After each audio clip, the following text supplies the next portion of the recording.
এই ছেলেটির একটি সুপার পাওয়ার ছিল। সে যেই মানুষকেই দেখত সেই মানুষই পাথরে পরিণত হতো। হুট করেই সে তার বন্ধুর দিকে তাকায়, যার জন্য তার বন্ধু পাথর হয়ে যায়। এই কাজের জন্য সে যেন সবার কাছে ধরা না পড়ে, তার জন্য সে নিজের বন্ধুকে সবার সামনে আনে। সবাই মনে করে এটা একটি আর্ট। সে চোখে হাত দিয়ে নিজের চোখ বন্ধ করে বাইরে যেতে শুরু করে। হুট করেই তার একজন ক্লাসমেট তাকে ধরে বসে, যার জন্য সে তার ক্লাসমেটের দিকে তাকায়, যার ফলে ক্লাসমেটটিও পাথর হয়ে যায়। তার সামনে যেই আসে সেই পাথর হয়ে যায়। সে নিজের জাদুর মাধ্যমে ঘর থেকে তার চশমা নিজের কাছে নিয়ে আসে। সে চশমাটি পরে বাইরে আসতে শুরু করে। সে বাইরে এসে দেখতে পায় বাইরে জাদু দেখানো হচ্ছে। সে দেখতে পায় জাদুকরের হাত বেঁধে একটি বাক্সের ভেতরে প্রবেশ করানো হচ্ছে।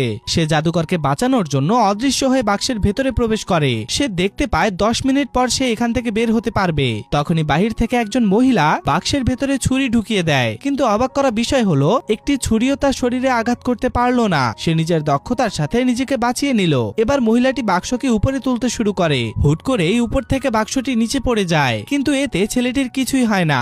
এবার মহিলাটি বাক্সের ভেতরে কেরোসিন ঢেলে দিয়ে আগুন জ্বালিয়ে দেয় এবং দর্শকরা জোরে জোরে চিল্লাতে শুরু করে। এতে ছেলেটি ভয় পায় না। হুট করে অন্য পাশের কর্নারে সে বাক্সের জাদুকরকে দেখা যায় এবং ছেলেটিও বাক্স থেকে বাইরে বেরিয়ে পড়ে।